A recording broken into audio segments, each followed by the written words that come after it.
Welcome to another episode of Grade Pending. I'm your host, as always, Paul the Bull, no relation to Gravano.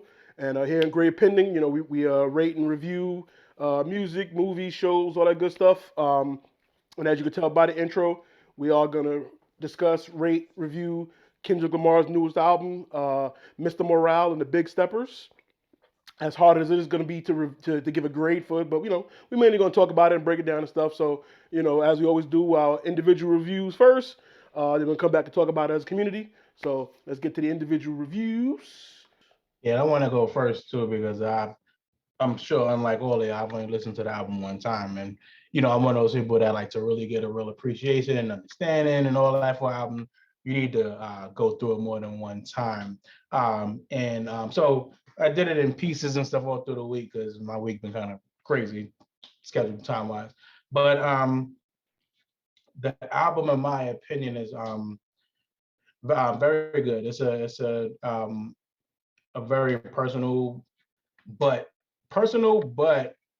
teaching the masses type album. Like, his experiences, but like, I'll express it and I'm sure I'm touching people out there who are like seeing a mirror image of my experiences and saying like, okay, I'm not the only one out here going through this. I'm not the only person that feels this. They got to see themselves in this music. And they got something for everybody, all types of stuff when it comes to like, you know, kids getting touched and, daddy issues and, relationship problems. I mean, it covers the whole spectrum of these topics that really play on your, and affect, not really play, but affect your mental, things that kind of shape the way you move, the way you navigate this thing that we call life. So I really like albums that do that because these days, albums are kind of like just flash in the pan. Like, you'll grab your attention right now. We know in about 2 weeks, nobody will be, paying attention to this anymore. So this is really to sit there, have you absorb it, and really reflect and see how it really can affect people. Um, just songs, records that stand out to me. It's like I'm sure this one was like kind of a shock value one, but the We Cry Together record, I'm sure there's a lot of people in relationships listen to that like, yeah, I've had this exact same argument. You know what I'm saying? Nah, I wowed on my shorty this exact same way. Like, like and and it just basically kind of speaks to the toxicity that um people ignore in their relationships. For whatever reason they don't want to leave, or they see a certain value in something, or they see all the problems, but they still stick around. Because part of them honestly probably likes it, but it's really showing the just the relationship, the relation between people, them both not knowing how to communicate and also being really raw with their communication. So that Auntie Diaries is another joint I thought was fire that really showed, we all speak about, this whole transgender thing from an outside standpoint and how we feel from what the agenda may be. But, he's talking about like living it and seeing his family members, navigate that. And from a young age back, he's talking about like 1993 when this wasn't a big topic like that, and this is stuff that this stuff we talking about his aunt, like we could walk down the street and see that right now. I'm sure any of us, one of us could walk, see that right now, but nobody in 93 was talking about like, oh, his aunt is really kind of his uncle. His other uncles don't fuck with her because they tight because she get the baddest bitches. You know what I'm saying? Or she gets the baddest. You know what I'm saying? Like that type of stuff was swept under the rug. But that's real shit that he went through. Purple Hearts is fire too. Like it's the album in general is just extremely is well paced, and I like the production is not your, it's I can't find any like hits on their album, like something that's gonna like, gonna be burning up the radio, or like you're gonna go to a party. You're not gonna hear any, well, you may hear like N95 in a party, maybe, I don't know. But most of these are really just for you to sit and absorb and the messages and reflect and see how it may mirror you or somebody I'll call it dope. I definitely call it dope. I mean, comparing to, I mean, a lot of his albums are, you know, his last few have had more radio friendly hits, but he's always had good content on it. I think this was more just about getting these issues out there, kind of breaking generational curses. So it really wasn't what I'm trying to break, even though he did break stream records though. But he's really not trying to. I'm trying to appeal to to the mainstream. Um, but I still feel he accomplished a great album, even without paying attention to that. All right. Starting off, he always does a great introduction into his albums, introducing the feeling and the emotion of what's going to happen afterwards. So I feel as in like getting into it, I had to listen to his last album to get out of that mode and get into this mode. So what I did is like I said, I listened to all his albums straight through, and then finally got to this and understanding the bridging of everything that he's doing. He's doing a full circle album. Like everything just comes together really, really well. So I already give it a dope. I don't think it's a classic because it's not. If it would have hit when it came when the pandemic came out, I would have said classic instantly because the feeling is there, but it didn't. It's not really catching nobody's eyes. Everybody's anticipating waiting for him to come out, but I felt like if it came out when everything was going on, it would have been a instant classic. Just on that. The songs on point, production, I love. I got that jazz feel with it. It also had like kind of a eclectic acoustic sound with the song that he has with what's her name? I'm going to the list right now. Beth Gibson, the last song, the second song after Mirror. Mr. Morrow was good. There was a song that he did. I think it was Mr. Morrow. Mr. Morrow that had like the what happened to that boy sample in it. And a lot of people didn't peep that. He flipped it, reversed it backwards. So like the drums, the doom. I was like, oh, that's dope. So like I said, production was there. He's always lyrical. He always have a point. Dope. Just plain overall dope. I didn't see anything else wrong. It was just the point where it came out. It didn't impact as hard as it is. Because everybody's already talking about another album right now. Like, the videos, that video, when I woke up and saw the video before I even saw that album, before I listened to the album, I was like, yo, this thing is gonna be amazing. And it meet it where it's supposed to be, but I still don't think it's a classic. So I give it dope. Yo. So right off the bat, I dig what everybody's saying. Honestly, me personally, I feel like it's a classic. I get what you're saying about the timing of the album. It definitely would have been probably a little bit better if it had came out around a pandemic or even around the whole George Floyd thing that was going on. It probably would have hit a little bit more. But the more I listen to it, for instance, like as I'm going through listening to it again, my standout tracks the first time around were Father Time, Savior, Die Hard, Count Me Out. The transition from We Cry Together to Purple Hearts was dope because it went from, okay, now we're arguing and now we're kind of like fixing it and, shut up to love. The reason why I say classic is because when I went through again today to try to see what standout tracks, everything stood out to me. It felt like I was writing down everything. Every track, to me, I felt like, just like you said, with the acoustic sound and all of that, Kendrick could probably be the only person, I don't want to say the only person, but his beats are different. And a lot of people can't rock over those beats. Like you said, there's nothing that you're going to hear in a club, but that's the power that you have when you don't have to conform to what the radio wants you to, the radio wants or the radio hits or whatever, stuff like that. And that's what I love about, certain artists like him and J. Cole or whatever.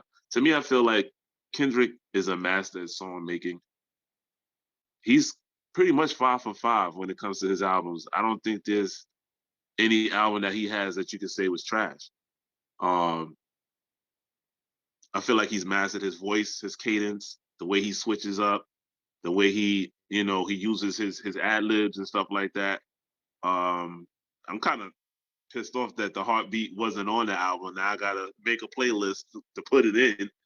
You know, and like Jarrell said, it's like it's teaching, like it's personal, and you know, like you were saying, Paulie, all his albums are personal, but this just took it to another level, you know, and to talk about the things he was talking about, like you said, with the auntie song, that was different. Like people don't like to touch on those topics, especially the way he touched on it with the F word, you know. So it's just like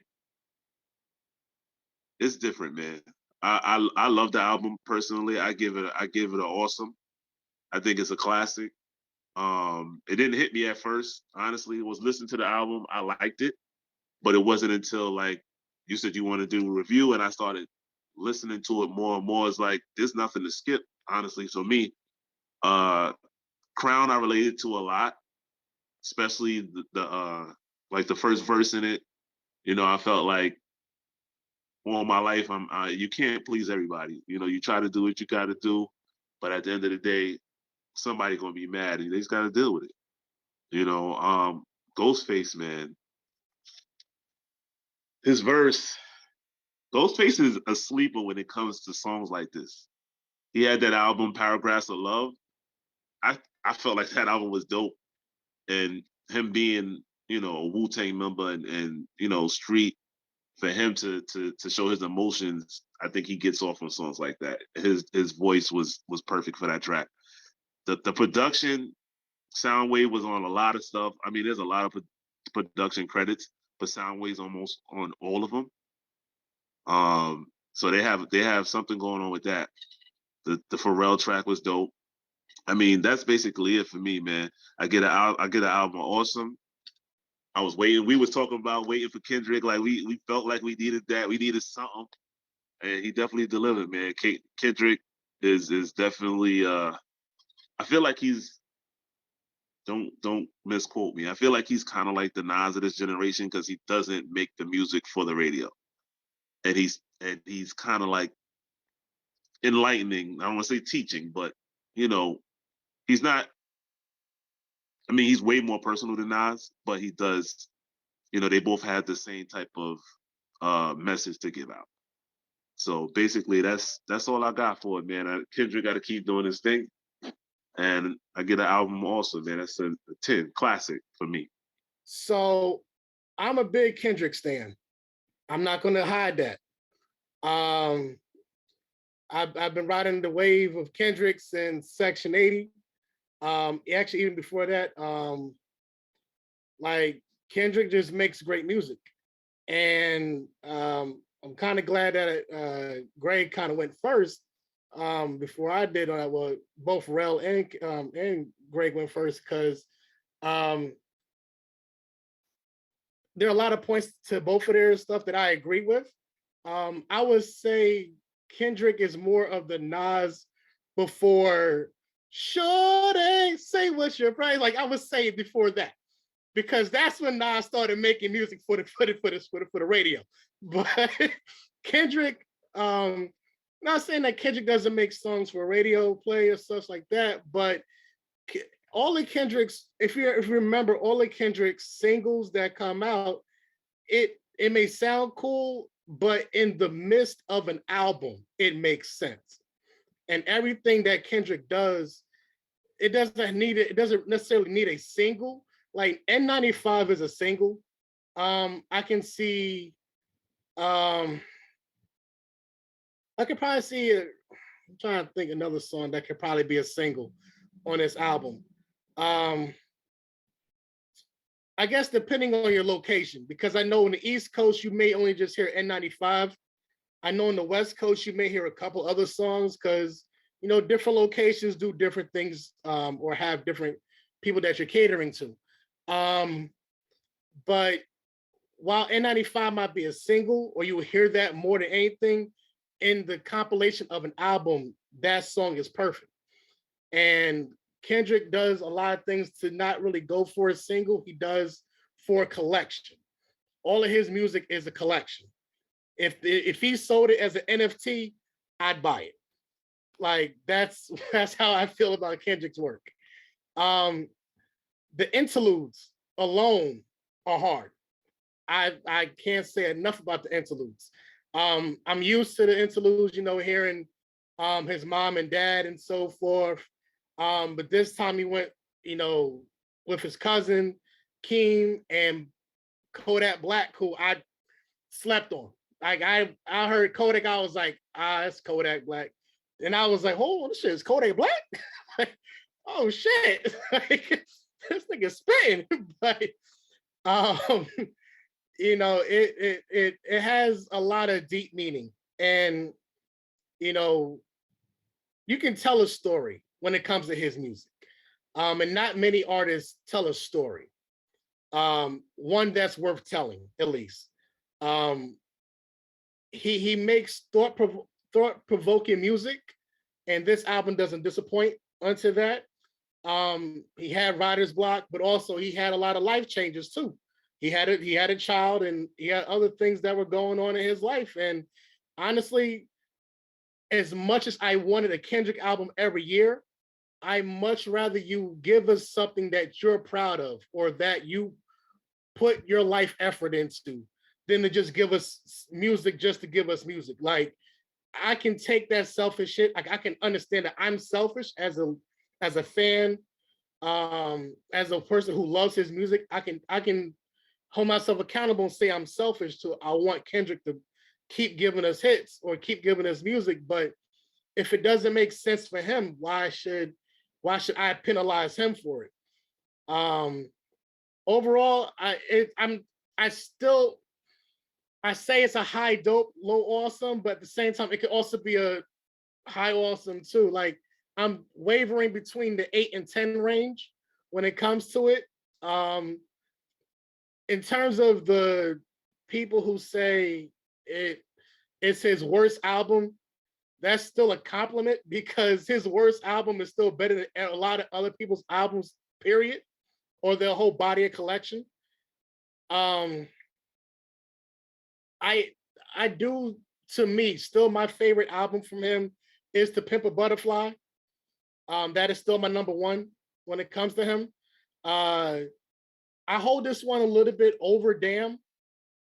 Not to say Damn was a bad, I still love Damn, but I think this one is, again, as you said in the beginning, Paul, it's a hard album to grade because it's a different chapter in his life, and every chapter is something different.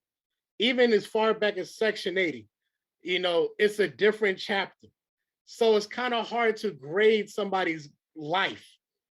Like, you grade somebody's music on selling drugs and shit, you can kind of grade that. That's a dime a dozen. But when you're grading somebody's life decisions and life choices, things that they're going through, things that they're experiencing, things that we can all relate to, it's kind of hard to be like, well, I don't like that over the drug music and shit. Like, it's kind of hard to do that. So definitely Auntie Diaries is, it stands out. I think that might be all of our, that may be something that we all say that stands out, because honestly, like, in this kind of climate itself, like, that song stands out. And I'm glad he didn't take the scared route and not say that certain F word that, that Greg was alluding to, because you say certain things, people are going to push back and such and so forth. And he was unafraid to take that approach and just say, this is part of the art. So yeah, I mean, to me, the album is amazing. I love the album. It's in the 8 to 10 range for me. It's probably more like the 9 to 10 range. So I guess I'm gonna say awesome, just to give it a grade, awesome. And yeah, it's something that makes people think. Not a lot of people are going to appreciate it. I think true hip hop heads, people who are not part of the drug wave, hardcore into the drug wave kind of music, or same melodic beats and shit. I think people who actually appreciate music will truly appreciate this album for what it is. What's going on, everybody? This is your boy Genie Band here because Paulie the Bull asked for my rating on Kendrick's latest album, Mr. Morale and the Big Steppers. Full disclosure, I am in fact a Kendrick fan. I'm gonna rate this a 7 to 8 for dope. And without diving too much into it, the reason why I'm rating a 7 to 8 is because there are actually no hits per se on this particular album, but overall I thought it was a great project, and let's see where we go from here. All right, so yeah, I mean, like we all alluded to, and like I said in the beginning, Kendrick is one of those guys where it's hard to grade what he what he creates because he doesn't make Grammy music. He makes Pulitzer Prize winning music. He makes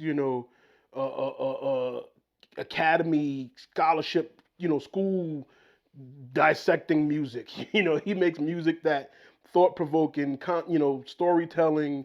And we got the Heart Part Five, and he started off with putting a mirror to our culture, our hip hop culture, black culture. It's like, okay, we got that Marvin Gaye sample, like, okay, I'm jamming.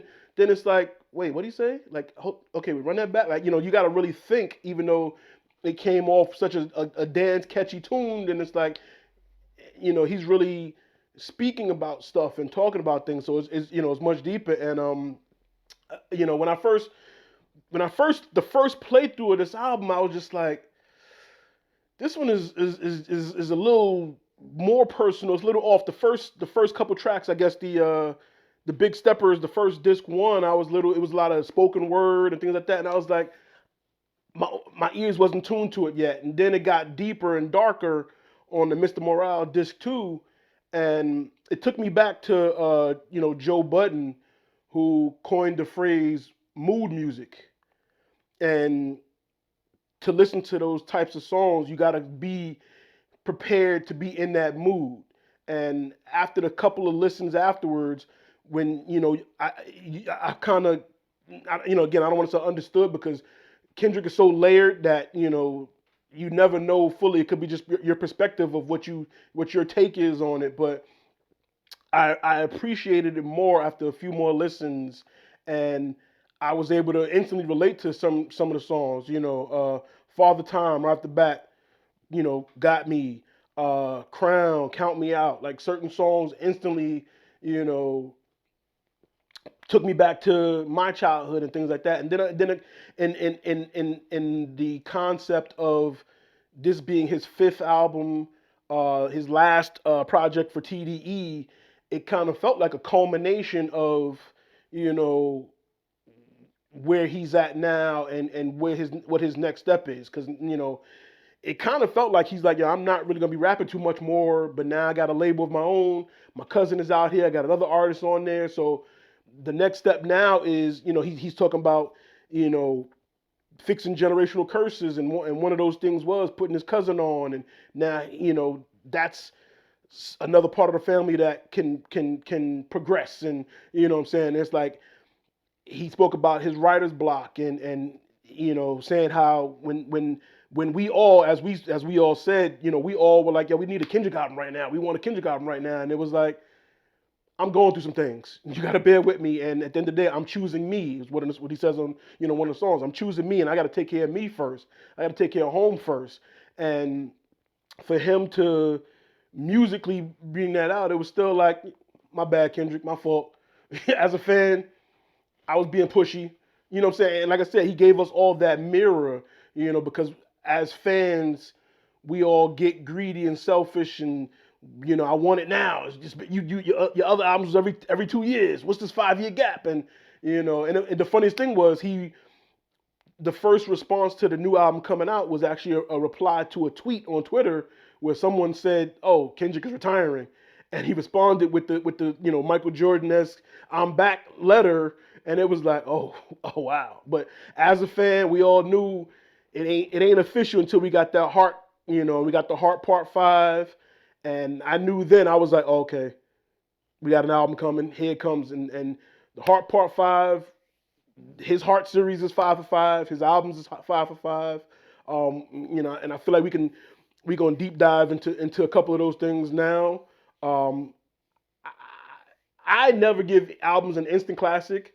That's why it's hard to, like I said, to grade these things. I'm gonna definitely say dope though, because I appreciate what Kendrick does, and I've been listening to it all week. I'm not even gonna lie. I haven't really stopped listening to it. I tried. I tried to. I was hoping, Friday new music come out, but nothing else really came out anyway. So I listened to a couple of singles that dropped, and I went right back to Kendrick. So I'm gonna give it a dope, and over time it may grow on me. It might become classic. I might, find out some more things deeper and really appreciate it even more. But I just appreciate Kendrick. If this is his last album, I feel like he's 5 for 5, and he could probably put up his first five against a lot of other rappers' first fives, and he might win that battle. Like, you know what I'm saying? So that's all I got to say about that.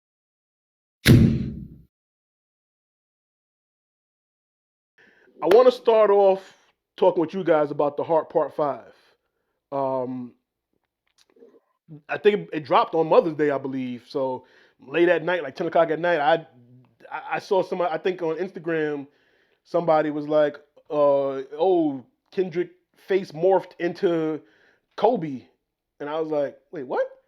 He got a video? I was like, oh, went right to YouTube, like, all right, I gotta see this. And then it was like, oh, he didn't just do Kobe. He did everybody. Jay, he did Kanye. Jussie Smollett, he did Kanye, he did Kobe. Then he morphed into to Nipsey, and kind of the third verse was speaking in from for his him. perspective, which Yeah. I thought was all the whole song to me. Like it's and a lot of people don't realize how expensive. Yeah, the face, the deep fake face morphing, but getting a Marvin Gaye sample ain't easy either. Like a lot of people don't realize Marvin Gaye's It's family, his estate, they don't play when it comes to. it's easy. It's easy when you have the good backing. So he has after Interscope behind him, so he doesn't have to worry about that. Like if I was doing Marvin Gaye sample, they'd be like, Right, right. But What was him, that boy's name again? Who who that? Well, Robin that, Thicke, Robin Thicke, Robin Robin Thicke, Thicke, got sued because they didn't. I They didn't didn't even wanna- ask her nothing. They just yeah, put it the was little like drums in there and stuff. But yeah, but that alone, like getting this clearance for the sample and then having the video with, I believe that was all of his marketing budget, because the marketing and the promo was basically, like I said, was that. it was a bunch of Instagram posts saying, I'm Yeah, back. it was that. That I'm was coming it. back. I'm dropping this day. Oh, here's the album cover, which is behind me. My girl, my kids. When you're that good of an artist, you really don't need that much Right. promotion. Yeah. Exactly. You really don't. Nope. You really don't. I don't need need like, I'm billboards. out. That's like, it. It's Kendrick. Oh, okay. I'm here for it. That's it. Like, I'm out. But what did y'all think about the Heart Part 5 though? Like the video, the song. Like what was your thoughts when you first heard it? When I first heard it, I loved was just like, it had hit. I mean, it was more like it was a shock, and it wasn't until I got the chance to listen to it the second and third time, because the first time you're like you caught off guard by the faces, so you're not really paying attention to the words right away. Mm-hmm. You're looking at it more, and you're like, the first thing, like you said, that stood out to me wasn't until I got to the third verse, and you hear him speaking as Nipsey while he's looking like Nipsey. Mm-hmm. So that's what I was like, wow. Mm-hmm. And then you see the comments, oh, that Kendrick song is trash. You guys are wild. If it wasn't for the video, it's like, I gotta broaden your horizons, man. Everything ain't gotta be about somebody getting shot. It don't have to be something where you gotta be selling drugs. Like, just listen to the words, man. And like you said, before, man, you gotta have some change. 5 for 5, man. You need some whips and chains and some hoes. That's what it is. Right. That's what it is. Yeah, man. That's sad, because that's the culture now, man. The culture. And that's what he was speaking about. I guess exactly. and it was interesting because, like I said, he put a mirror to everyone. Look what y'all doing. This is what we do. This is what we we gravitate towards, and this is what we how we accept things, and then every excuse is, that's the culture, and And then we smooth with it. Mm-hmm. It's all over. It's like everybody want to march and riot, and the next day it's like, hey, how you guys doing? And typically with the heart, I guess single freestyles, whatever you want to call it, it's kind of like him setting a tone for the album. And again with this one, it didn't let down. It by itself encapsulated so much, but then it also gave you, like, this is where he's at now, and the album is kind of what got him there. During the pandemic, or at least the last 5 years, even before the pandemic, he was dealing with some things and going through some things, and dealing with his girl, had a couple of kids during the pandemic, was cheating on his girl during the time, and went to therapy, and therapy was big, and that was another key thing that stood out, because it was like we got young teenage Kendrick early on, fighting the gang culture, chilling with the homies. Then we got artist Kendrick dealing with Lucy in the industry.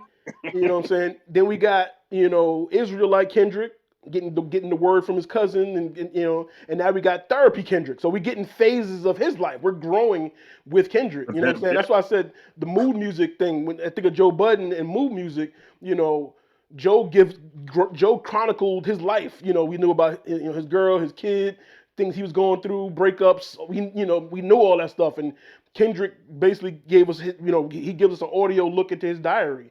You know what I mean? But that's what a good artist does, though. That's what a good artist does. And he does it in such a way. He understands his emotion and his pains, and he allows it to bring across through his music. That's what all good artists does. Mm-hmm. You can go down a line of a good artist, and like Eminem. Mm-hmm. Mm-hmm. Every good artist allows you to go into their world, and you can understand what they're saying through their words. Mm-hmm. So that's as long as you can do that, you got me. No matter what, if you can pronounce if you can put your words out there to your emotions and your feelings and let everybody feel your words, you good. You got me. I don't care. And I think most, specifically in hip hop, rap music, I think a lot of them don't really get that until they hit their 30s. You know what I'm saying? Like most of the rappers, and that's the thing, because it's a young man's get genre, but it's like, yeah, but it took time. Rap's a young man's genre. Yeah, right. Rap, but hip hop is not a young man's genre. Correct, right. And you don't get, like, look, it took Royce to 5'9", how many years to get to Book of Ryan? You know what I'm saying? It took Jay-Z how many years to get to 444? You know what I'm saying? For Nas, we got Life is Good. Different. You know what I'm saying? Well, Nas was doing it from 17 years old. Since he was 17, he was giving us a glimpse of the lifestyle. But what I'm saying, Life is Good was one of them joints where it really got more personal. It wasn't just the outside; it was me, and so that's what I mean. Like those type of introspective, Once you get older, you're like, can you curse on him? Go ahead. Okay. Once you go though, you're like, fuck it. I already did what I did. I don't give a fuck no more. What you gonna say? What are you gonna tell me? You gonna tell me something different? I already did what I did. I'm good. Fuck it. Right. That's what it is. Yeah. That's all it is. Yeah. It's like those four old men in Coming to America. They don't care. Right. In the barbershop, they don't care. Yeah. They're gonna let you hear what it is. Auntie Diaries. Auntie Diaries. What I think Jared, you said that was what did y'all think of that? Cause I seen some people. He said the F word. How did do y'all feel he said it in a derog? And I guess it's not our place to say, but do y'all feel he was saying in a defensive way? You know what's weird about that? Like this is all like what it's him. Like you know what I'm saying. So it's like I can't listen to somebody account like their feelings and what their world was. And and say like, oh, you being offensive. I mean, if you want to just talk about if the word in general is offensive, okay. But when you're listening to him and what he's talking about, he's not out here trying to, antagonize anybody or downplay anybody, or that's not what the goal is. So when people are telling their truths and recounting their memories and stuff, it's like, okay, this is what was going on. This is what people, were saying. I mean, people still use that word, but especially at that time, when it wasn't as taboo, it was getting flung around, or like, all around the place, all day. So that was the world. That was the world, and that was the time he was talking about. So I mean, I didn't take it no way. The generation that we grew up in, I Mhm. watched George Jefferson say that word many a times. right. You know, so Mhm. it was nothing to us. It's to the younger age of right now. That Yeah. word is kind of turned into the N word, which is kind of I don't know. It's kind of awkward to me. I'm like, how? And that was the point he brought up in the song. You know, It's he like was how he like, used it in the right Right. way because he Yeah. explained what the emotion and the time and the frame and Mhm. how people were saying it back then. mm-hmm, So Yep. How he it's ended it by mm-hmm, saying, you know, about, you know, like the white girl saying, you know, the N word. So, Yeah. you know, it's a culture shift, you know, but remember, you gotta understand the kind of climate that we're in. Like people are words hurt in quick this to climate. people are very quick to be offended over everything. mm-hmm, And you're and without context, you're really going to take everything differently. mm-hmm. So odds are, you know, they just heard that word was used, Right. instantly They was jumped just Didn't hear the offended, song. and they and Yeah. jumped without to it. hearing the song Yeah. and hearing the struggle that he told of somebody, not even the struggle, but saying how this person was this person before you had Caitlyn out here, Mm-hmm, you know, trying to wave the banner of I am mm-hmm, liberated because I am man. It's like, well, I am woman. It's Mhm. like, nah, that's been there, done that. And this is mm-hmm. Yeah. and that was in a time where you people are not as understood Mm-hmm, Yes. or not as well accepted mm-hmm, for it today than you were in the 90s. mm-hmm. That's it. So to say how big of a person that, you know, how big a person, you know, Auntie was, to do that and be that, you know, it's kind of liberating. Mm-hmm. So, you know, it's not so much, it's not to diss the community, it's to show that He you grew up know, around it. he grew up Yeah. around. Mm-hmm. And He's even in the accepting of that. song, It's he's Go ahead. he went up against the pastor who wanted to try to use his, you know, his aunt as an example, and he was like, "Well, Mr. Preacher Man, like, and he even said it made him question religion, you know, more than his own heart, because this is a Yeah. it's also different when it's a family member. Like this is I know this person though, but that person's been so cool to me, I can't You say can't hate. You can't. Yeah. You can't hate yeah. on someone who's your family. So Listen, me going to the cookouts when I was younger. I had an aunt named Janice. Everybody called her Uncle Jackie. mm-hmm, So it's like, okay, that's Uncle Jackie. I'm not Yeah. gonna question it. I'm just like, right. he cool. He said, hey Sheen, here's $5. All right, I take up But $5. I I'm like, good. but I You also know? like I also like how he shows how he was kind of, you know, as much as the idea was normalized to him, he was still kind of struggling with it because, you know, he said, she ain't gay, she ain't pussy. That's the difference. Right. You know what I'm saying? And that, Like, and that but was he him didn't. trying to That make was Yeah, it him. you make know what I'm Yeah, saying? Like, you know, he don't want to subscribe. He's like, nah, right. I'm gay. Like, yeah, you know what I'm saying? Like, Right. yeah.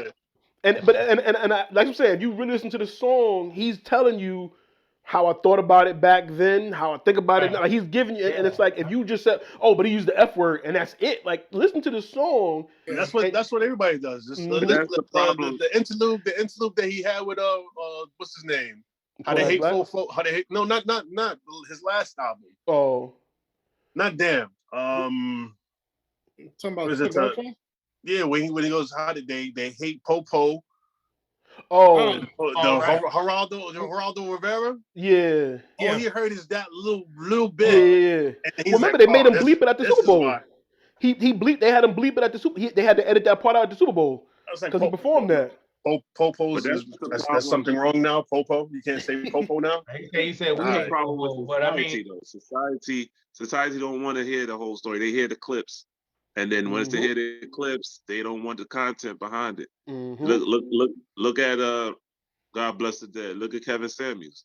Mm-hmm. Yeah. Mm-hmm. Everybody bent out of shape on his comments, but you watching 40 seconds of an hour-long show. Mm-hmm. You don't know how they got to that point. Right. You don't. You know what I'm saying? So it's the same thing with hip hop. If you just heard that he said the F word I don't want to hear it no more. and not hearing He the song cursing. and the content of where he came from is, you're Kendrick gonna be lost. Kendrick is raps Dave Chappelle. Yeah.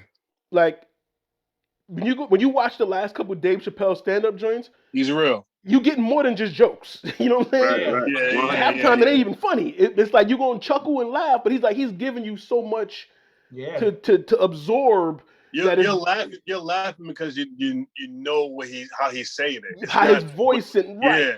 But So he's giving you so it's much Joel funny, food but for it's had like, thought. grip. oh, And that's what it's really, Kendrick does. You're yeah. gonna snap your fingers and nod your head every now and then, but But so much of it is like, yo, this is so much more. So yeah. that's why I say it's like he's so much. He's like Chappelle, and that's the perfect example because obviously what Chappelle's going through, and so that's as we were saying this, it just came to me. I was like, yo, he's like Chappelle, and it's like they transcend what the art is supposed to just be, and they're like, yeah, but I'm gonna use this platform Yeah, for so much more. that's what it's supposed to be While you're for. listening to me, I'm gonna give you some knowledge, and I feel like that's where they're both at, like and he also Kendrick put.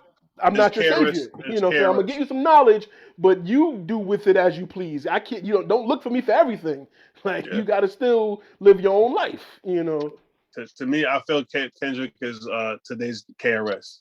I won't That- say Nas because Mhm. KRS had told you gotta learn. You must learn. You must learn. He gave you information about Mhm. things that you needed to know and you need to go into. So Mhm. like he's doing what he's doing, man. He's here for a purpose and he's fulfilling what he wants to do. And that's it.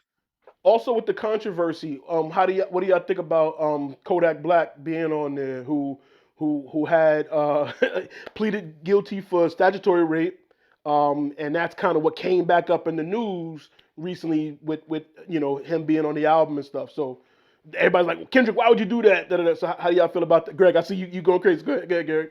Art is Listen, art. listen. Now, I'm not a Kodak Black fan, Mm-hmm.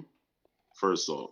So, like, like you were saying, when you saw his name, it was just like, oh, Kodak Black's on here. But every time I heard his voice, it fit. Mm-hmm. Now, as far as the controversy goes, when I think about somebody saying that they pled guilty, I take that as somebody, what's the word I'm looking for? If he goes somewhere that is not supposed to go, he could get more time. Not saying that I did it, Mm-hmm. but I'm gonna plead to it because it doesn't look To get good out of for me. time. And Fuck me. if I go to trial, it might be something else. Mm-hmm. So I don't, I wasn't there, and I'm not saying that he didn't do it. What I'm saying is I don't take that. It wasn't nothing, no hard evidence that they played a video or this and that. I just feel like he felt like that was his best option. So if that's your best option, because it happened even with Homeboy 6ix9ine, the same situation. Like he got convicted because he pled guilty, but at the same time he wasn't even the one that did it. He was holding the camera. But if he had went to trial, he probably would have got much more. Mm-hmm.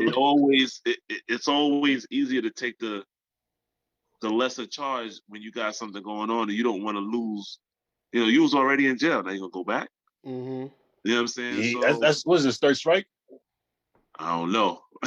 I don't follow him like that. I just know he was in jail or whatever. So it might be his third strike. Right. You just want to you want to get off with the lesser charge, even if you know deep down that what you gonna do? Stay in jail for 12 years to That's his prove you third strike, right?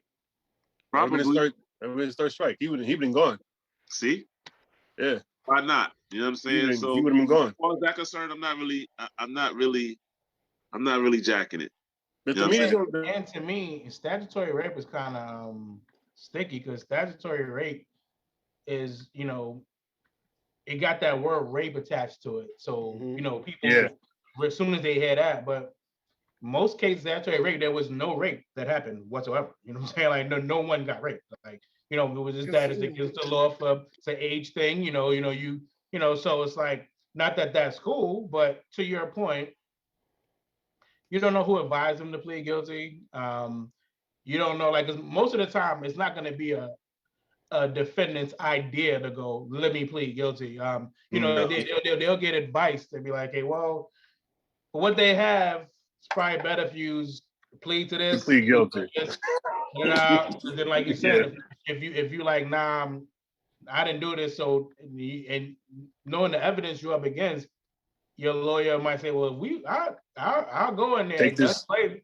I'll go in there take this because I plea. played with child, but you gonna go to jail for a long time if that happens. You know what I'm saying? Take this deal right here. Right. You're gonna do better about taking this deal. So with the combination of those two things, me hearing that he pled guilty to statutory rape was just like, okay, you know, I mean, And that don't take away from the music for me. It doesn't take away from the music. So like I mean, it wasn't really nothing. It's crazy, but it's really nothing like it's gonna take away from Kendrick's credit. Because all he did was use his voice as an instrument for what he wanted to happen in his album. That was it. That's all. And I think he also put him on there as, you know, for what you guys are saying, because of the culture and how we just disregard or just put him in a group, because like Rel said, statutory rape has the term rape in it, whereas two college freshmen starting school in August, my birthday's in June, your birthday's in November, we start doing something now. I'm a rapist. I'm a statutory rapist. That's what happened to the actor who made the that movie. I know it was an athlete that it had happened to, and like him and his girl went to the same school or whatever, but they was like, his birthday was beginning of the year, husband was like later, and they was like, oh, this is wrong. Birth of a Nation. Huh? Birth of a Nation. Birth of a yeah, Nation. right. Yes. Yeah. Nate Parker. Nate Parker. Yes. There you go. Yeah. Yes. That's So, like, yes. That's exact. Yep. Mm-hmm. And he got fully exonerated, but that's still. And they brought it back attested. up when he was doing his movie. They wanted reiterating. You gotta bring it back up. You know. That's what they do though. And that's exactly what just happened on this album. Kendrick putting him on there, they brought that back up, and I feel like, you know, it's always to discredit you, right? And I think and like I said, I don't know for sure, but I think that's, you know, part of the reason that Kendrick put him on there here, because I feel like he felt a relation and a connection to him. You know, Kodak has a featuring on the song, but he also has a whole interlude where he's doing his spoken word thing, and then you realize Kodak is, you know, and again, like I said, I've heard some Kodak songs. I'm not a big fan, but I learned early on that, you know, he there's some depth to him too. It's just his Florida drawl that you can't always get what he's saying, but he's a tortured soul too. You know what I'm saying? I feel anybody who has the courage to take up a pen and a mic and say what they want has a good understanding of what they're doing. Because it used to be that way. Nowadays, I can make money, right? Yeah, but yeah, that is true. Yeah. Therefore, there's people out there that know they can just make money off of that, and they'll just do that. But then they'll have like 2 or 3 songs, and you're like, oh snap, you can actually rap. Like 21. I'm not a 21 Savage fan until I heard that song with J. Cole, and I was like, let me go listen to what else he has to say, and I was like, oh, he's actually good. Right, and that's how I felt about Kodak Black. I heard I heard Tunnel Vision, and I heard a couple of other joints, and I'm it's telling a story too. It's just you gotta hit through that southern drawl, and then you realize he's not just what you think. You know, you saw the dreads, and he want to mumble rappers. It's like, yeah, he you know, he kind of mumbled, but that's where he's from. That's who he's from. And he has a story too. He's battling some things too, and it's like, yo, this dude he got some depth to him. You know what I'm saying? So the song with him and A Boogie or Drowning. And I was like, oh, okay. So everybody has their own style, but it's just like the ones that know they're doing it for just money, they don't really care. Yeah. And then they also can rap too, which is funny. I'm like, yo, you can also can rap, right? But it's not making them money. Right. Nobody wants to be a Kendrick or Cole if they're not making Kendrick or Cole money. Look, Kodak was also on that freshman thing with Lil Dicky and them, and Kodak was trash. I ain't going front. He was trash. Dicky killed everybody on that freestyle, but he did. But right quick to Kodak's thing, and we also have, and this is also a thing about that Kendrick brought on his thing is called accountability. And you know, I'm not going to say Kodak was in the right or was in the wrong. I'm not gonna put blame on Kodak. I'm not gonna put blame on the girl. But you have to understand, it's a concert in South Carolina. and she's in your hotel room. How does she get there? How she got there? How does that happen? So you have to put accountability into who are the adults, who are the grown people who allowed this girl to go back to somebody's hotel room. You know, who he himself is in his young 20s. Barely, nobody says anything to anybody who's giving them money. Nobody wants to go to that point and say, well, how did that girl get there? Like, who drove her there? Where were her parents at? How do you allow that to happen? Like, no one wants to hold accountable. Everybody wants to hold the person who had sex with said person accountable. But there are other things that go into this thing. And like Terrell's point earlier about, you know, this thing, statutory thing, it's like, yes, you had the word rape attached to it, so it makes it sound salacious as fuck. But you know, at the same time, it's like, you know, those are consenting parties, but you can't say consenting because in the eyes of the law, when it's convenient, you don't have the right to consent. You're too young. So certain things are like, remember, we've gone to morality in life, how the age has changed in certain places, and even certain states has had wild ass age limits. The name of the album. Like that. So you really, so the exactly. So the morality, you know, changes location to location, but you know, it's to the artistry in itself for Kodak. You know, actually funny to Sheen's point. Also, I was not a big 21 Savage fan. And then I heard that shit. I was like, oh shit, he became my new favorite rapper. and I gotta go listen to him now. I have like anytime I go to the radio station, and anytime I see 21 Savage, I'm like, I gotta play this shit. Like, I gotta turn this shit up. Y'all better than me. I'll hear these dudes who I don't fuck with, and I'll be able to identify, like, nah, I don't fuck with him, but he killed that verse, and still not go back and listen to that. I'll give him the props. I was like, nah, that was good, but that was good for now. You know, like, Maybe I'll throw it on in the car when I get there. You don't listen to his whole album to find the gems, good right? song. You gotta find some. When you go to Apple Music, look for the songs with the stars next to it. Yeah, find some gems. Find some gems in there, but not all of them gems. There you go. How do y'all feel about therapy? Have any of you guys gone to therapy? Have you seen like a psychologist and stuff? Yeah. I mean, I haven't, but I feel like I'm crazy.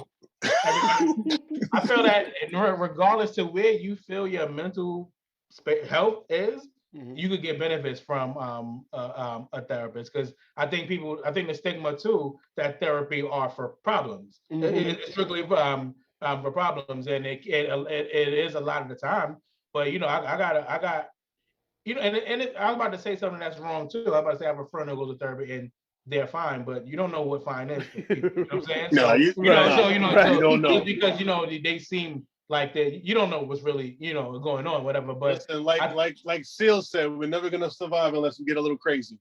Yeah, all of us. Yeah, exactly. Yeah. But yeah, I think it definitely has a horrible stigma in the Black community. And I feel like, especially if you grew up in the hood, you have ingrown PTSD. You know what I'm saying? So like you go through your whole life going through that, being shunned away from talking about it. You know, the people that oppress you are trying to suppress any mention of it. And when you're wrong for bringing it up, and talking. So now you're trying to navigate that with the rest of life and the way things are, so I mean, who wouldn't been in that situation benefit from somebody to have an outlet to vent to and kind of get analyzed and possibly some help where it's necessary. It's therapy is good when you need to hear your thoughts out loud and actually have somebody there to talk to. It's just like a good relationship. If you have a good relationship with a girl, then that can be a therapist. Well, ironically, his girl was the one that told him. Kendrick's girl was the one that told you need some therapy. And he was like, "Real niggas don't need no therapy." Yeah, that's what it is. You're shunned, and you're like you're a pussy if you allow your emotions to come out. Like Yeah. when I heard when I listened to Father Father, Time. yeah, I cried. Yeah. That one I hit was me. like, yo, I'm in my car listening. I'm like, yo, Yeah. this shit is real. Like That one hit you me. sit there and you like, yo, my father wasn't there. I had to learn from each and every male that I saw to understand how to be a man, and I just got to keep on bringing that in and And he touched try to on both parts because he spoke from his point of view of having his father and what his father did. But he also said, "Hey, I commend those who did it without their father, had to figure it out, on their own, or Yeah. some." But him talking about his pops and stuff, I connected to that instantly. Like, obviously everybody know, my company is, dedicated to my pops and all that. But Yeah. and it took kind of a epiphany moment for me to even come to terms with, certain things that, I went through with my dad and stuff to even get to this point to name a company after him or even get to, this network that I even have. So yeah, like that, showing emotion, speaking, like, yeah, certain things. Like I remember, beating my father in basketball and then him still tell I nigga take the garbage out. Like, like, you feel yourself, but it's like, no, I'm still your daddy. Like, you know what I mean? And you get that remember. So it's like, Calm that down. bring back that, you know what I'm saying? And it's just like, yeah, and even the chorus, I forgot who it is that's singing the chorus, but what is it? Early morning, wake up, practicing on day off, Wake tough up, love, bottled up, no chaser. yeah. Like, yeah, like I remember getting woken up, being told like, yeah, you got to do such and such, like that, like That computers grounds you. and working. It's like, yeah, it's like there's no days off for tough love in the house. Like, you know what I'm saying? Like you don't get a break from that. Like, and all of that is made me who I am today and stuff. And it's like the good and the bad. You know what I'm saying? Right. So Father Time, that was the first song. I needed a moment. I was like, wait, let me turn this off real quick. I had my headphones. I had to double tap. Like, wait, I need a moment. I stopped. I called my uncle. I said thank you. Yeah, I He was needed a like, "What?" moment. I Like said, I "Listen, had like to stop. Like, you're the only father I know." And I told him thank you. And every time Father Day come around, I take him out. I'm like, "Yo, right. Uncle, we going out." That's it. That's what's up. Yeah, that was the first. That was the first one that stood out to me. I was like, whew, wait. Definitely the first one. Definitely the first one. Yeah. That one got me. I was a little. I was taken aback. I did not expect that. Like it hit me in the face. Like nigga, life. Oh wait, my life. What this Kendrick album? Like wait, I'm relating to that too much. Wait a minute, Kendrick, you was peeping in my window. All this stuff. Like wait, stop. Like That's a that. good Yeah, artist, man. the artistry, painting the picture, storytelling. He's very good at that. Like and making sure those words connect where they're supposed to connect. It's just not like just rhyming. It's not rhyming. It's just like and more going to it. and him tweaking his voice, doing spoken word, sometimes rapping, sometimes like more melodic. Like he tweaks it, and he's part of the audio track, like the music. Like it's like he's so good at blending with the music and knowing what pace to go with the song. Like he's very good at what I'm saying, like production, Taking the production, understand the sounds, knowing where he has to be within the song. There's a genius behind all of that. Yes, genius. I was listening to Mother I Sober, and that's another one. Yes, the way that's he the painted the picture in that song. Yes. Yeah. His voice went from melodic, and then it gradually, and then and then it just built up. Like the first rise the beat. He liked the instrument with his voice. His cadence is unmatched. He learned how to master his voice, man. That just goes back to Jared the saying first song that I played maybe like 10 times in a row. Yeah, man. Yeah. For a 6-minute song. What you saying, bro? I was saying that just goes back to I think when Jared is the one who said that he's like just a master songmaker. Like, you know what I'm saying? Like you're in music, a singer, a rapper, whatever, their voice is the instrument. You know what I'm saying? So, for him to know how to use that to create art and the way that he does is amazing. Do we think, because it's, to me it sounds at the end like he's like, yo, I ain't giving y'all too many more of these. He's like, I'm tired of giving y'all my heart and soul just for monetary value. Like, do y'all think he about to retire soon or something? What do you think? I don't think so. You don't think so? You never retire for something that you love. Yeah.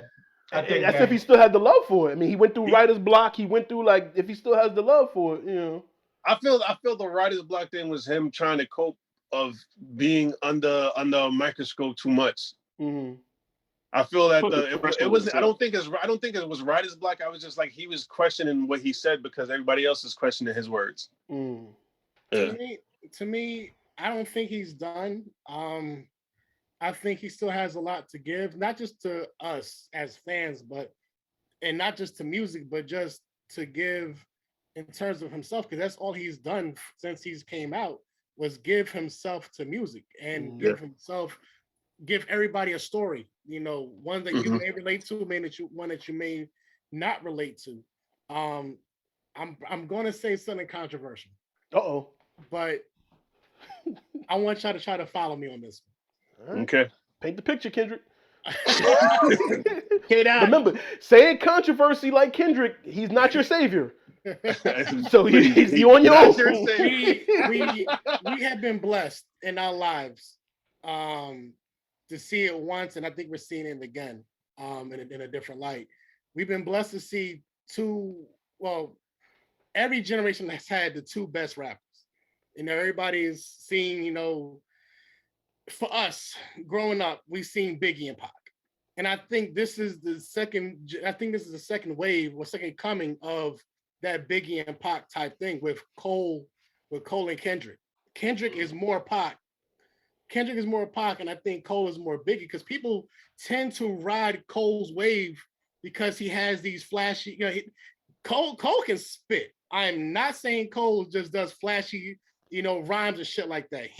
But Cole is more popular, and maybe because he's out more often and so forth. But Kendrick gets to me liking more to Tupac because people can like his songs, but sometimes Pac has been a little bit more introspective than Biggie. Yeah. And people kind of don't want to relate to that as much. So I think this is kind of like this generation's Pac and Biggie, where it comes to two mega stars, and they both kind of like mirror one each other. They both marry one another, like in terms of like what they give. Yeah. Like they give so much, and I think just the styles, like you said, the styles toward they kind of like give you more of a Pac and Biggie kind of vibe for this modern day era. I think the biggest those thing, two are the full embodiment of hip hop. Mhm. That's what I feel those two are. I think the biggest issue that Cole had was finding himself in the industry and because remember he went through I need a hit, I need to sing, and it could be the label he went to. He tried to find that hit record, and what I'm saying. Whereas Kendrick, like he off the bat was like, yo, this is how my music is. What I'm saying? And I think it might have been the freedom of TDE, and then the Dre kind of cosign came after that first album. What I'm saying? But TDE and them probably had a little more freedom, where Cole had more pressure, maybe being under Jay-Z on first Rock Nation artist. So it was like they went through so many different. This is the single. They got the Paula Abdul sample joint, and then it was like, but that's not the kind of music I make though. I'm making that's not me. Yeah. these mixtapes. So I think he's more of a Nas, where Nas went through. I think somebody said too the shorty. They were trying to make him make hits, but he's like, I don't do that. I'm streets disciple. I'm looking at my window. I'm giving you the picture of the hood, but they like, yeah, but you need to talk about your chain more, and flashy videos of Diddy. They hate you. He did that. He hate did you that on his now. first album. Was it Mr. Nice Watch? It's the nice, yeah, right. I say he made a lot of those, and I think that's I see more. And I'm not saying you're wrong, Jared, because it's everybody's opinion. But I always thought of Cole more of Nas, where the label and the industry hindered him. Where now Nas he don't have them issues no more because the label is a little, the industry is a little different now with streaming, and he's grown. You can't tell him nothing. He's able to make his own moves. But in the beginning, but he's paid his tithes. The business got in the way. Where Pac was always making his type of music. He got to make that's a lot of people sleep on his first couple of albums because they didn't get it, but he was always more poetic. And you look at Kendrick, he's good with the spoken word, and what I'm saying. It's like, I'm gonna make the type of music I want to make. I'm gonna talk about the things I want to talk about. I'm gonna give y'all this, and that's it. His feelings, his emotion. He has to put him behind his music before anybody else behind his own music. Yeah. And that's been Kendrick, because you remember like Section 80, like yeah, man, I love Section 80. Like Kendrick song, who's thinking about like saying something that's like deep and introspective about somebody's life, you know, Mhm. like that early. That Like, when early. Keisha this song? is about you. Yeah, right out the gate. Keisha, He just Keisha knew. song. We might come back and deep dive a little bit more, but thank y'all once again. Everybody that's watching, comment, let us know y'all thoughts on the album and stuff. Appreciate you fellas for joining us. Jared, Rel, Greg, Sheen. You know, the conversation continues. All right. So good Yes, talk, sir. fellas. Thank you, Savior. fellas. Good night, fellas. Hey, And remember, thank you. Kendrick made you think about it, but he is not your savior. But he's not your